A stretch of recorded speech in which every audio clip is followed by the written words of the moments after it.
commence pour lui en 1999. Lors d'un concours organisé par l'Association des traders de Genève, le Marocain Mustapha Belrayat remporte le championnat du monde de bourse en valorisant un portefeuille de 400%. Depuis lors, il est l'objet de nombreuses sollicitations. Pourtant, il va suivre le chemin inverse de celui qu'aurait pu lui dicter le succès. Portrait de cet homme qui étonne et interpelle.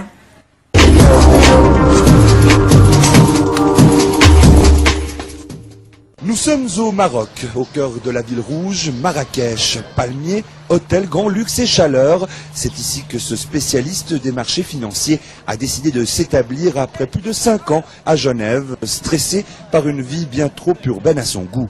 Loin de sa famille, il décide de rentrer au Maroc et d'y installer une véritable salle de marché reliée au reste du monde. Ici, sur Marrakech, il y a de plus en plus d'hommes d'affaires et de stars, et donc de grands financiers qui viennent sur Marrakech. Donc en fait ça devient petit à petit une plateforme où on peut plus facilement rencontrer les personnes qui nous intéressent. Ici on a le temps de vivre un petit peu, on a moins le stress ambiant. Vous savez que quand on est dans une salle de trading à Genève ou aux États-Unis, etc., il y a quand même de la pression et là il n'y a aucune pression. Là on prend position puis on se lève, on va à la piscine, on change un peu, on va jouer au tennis. Donc ça c'est une chose. Si Mustapha Belrayat a préféré choisir la qualité de vie de sa patrie natale, il n'a pourtant rien perdu de son ambition première, faire de l'argent pour ses clients. Rien à voir donc avec un dandy boursicoteur. Chez lui, seule la performance compte. Pour cela, il développe depuis des années un logiciel informatique qui apparemment donne des résultats. Oui, on peut faire beaucoup d'argent. Effectivement, nous avons un système qui est basé sur le fait que les marchés sont totalement imprévisibles. À partir du moment que les marchés sont imprévisibles, il ne faut pas prendre de tendance sur le marché. C'est-à-dire acheter et attendre que ça monte ou vendre et espérer que ça chute. Notre système est basé sur le fait qu'on rentre sur une devise et on l'achète et on vend cette devise en même temps. Et de cette manière-là, quoi que fasse le marché, nous sommes sûrs de gagner de l'argent sur l'inefficience du marché, c'est-à-dire sur le retard d'une devise à une autre devise. Et on se contente de ceci. Sinon, on va être obligé d'espérer quelque chose. Et à partir du moment que sur le marché financier, on espère un certain mouvement, on a plus de chances de perdre que de gagner. Formé à Genève au Crédit Suisse, Mustapha affiche aujourd'hui l'allure décontractée des hommes d'affaires accomplis. Président de l'Association des analystes techniques du Maroc, il nous a concocté quelques pronostics pour cette année 2005. Ici, il y a le graphique du pétrole. Alors on voit bien que depuis maintenant 2002, le pétrole ne fait que monter, on le voit ici, mais il a fait un retracement pour revenir, essayer de rebondir sur la moitié de cette puissance. Et ma prévision pour 2005 pour le pétrole est que le pétrole va certainement remonter pour aller casser la barre des 50. Donc on peut s'attendre quand même à une hausse du pétrole. Ici, c'est le marché le plus important pour tous les gérants de fortune, c'est le marché des indices boursiers.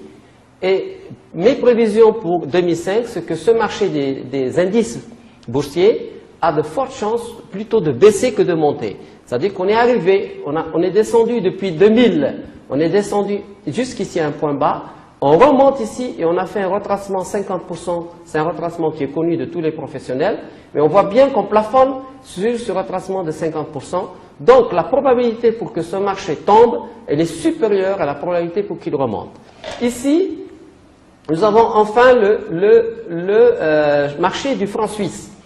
Et contrairement à ce qu'on peut penser, depuis quelques semaines, on pense que le franc suisse il est dans une pente descendante, mais on voit ici que depuis 2002, le marché, le franc suisse est en train de monter de manière régulière et saine. Et mes prévisions pour 2005, c'est que on a une grande probabilité pour que le franc suisse soit supérieur au dollar. Et ici, enfin, nous avons un graphique sur l'or. Et on constate tout de suite que l'or évolue presque dans le même sens que le franc suisse. Et ils ont exactement cette même configuration où l'or n'a pas encore cassé cette tendance haussière. Donc je pense aussi que l'or risque de voler la vedette au dollar. Visionnaire, Mustapha Belkhayat a connu de nombreux succès. Passionné par l'or, son dernier projet en date ne manque pas d'ambition. Son rêve, créer à Genève la première banque de l'or, une affaire en or auquel il croit beaucoup. Affaire à suivre. Mustapha Belkhayat, bonjour. Bonjour. On l'a entendu, vous êtes un passionné d'or, vous en êtes même devenu un des spécialistes.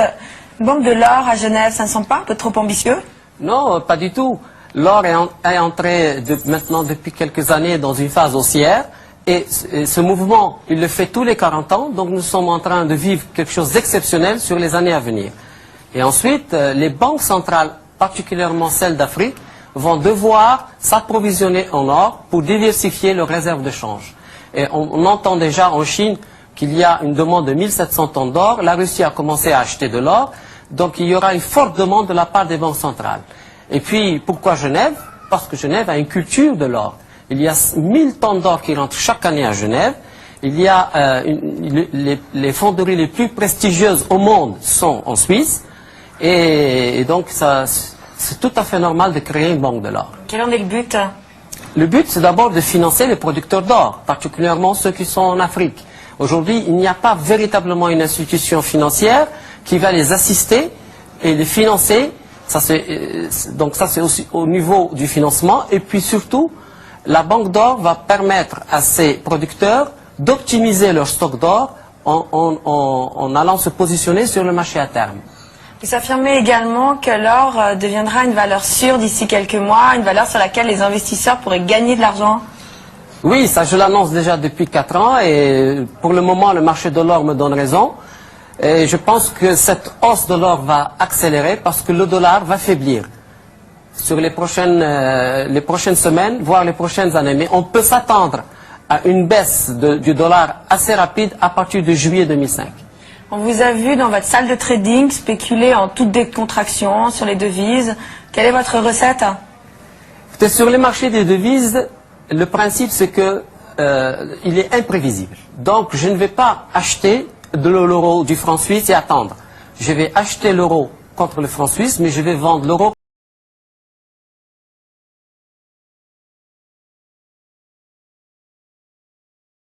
Que le marché fasse, il va osciller, puisque je suis acheteur et vendeur de 10 devises. Alors comment je gagne de l'argent? C'est simple, en fait, la journée de trading sur les devises, elle va commencer en Australie, elle va avancer comme ça, Londres, puis maintenant Paris, puis ensuite New York. Et moi, je vais gagner de l'argent uniquement dans l'ajustement dans cette journée de trading. Marrakech, pas de regret d'avoir quitté Genève?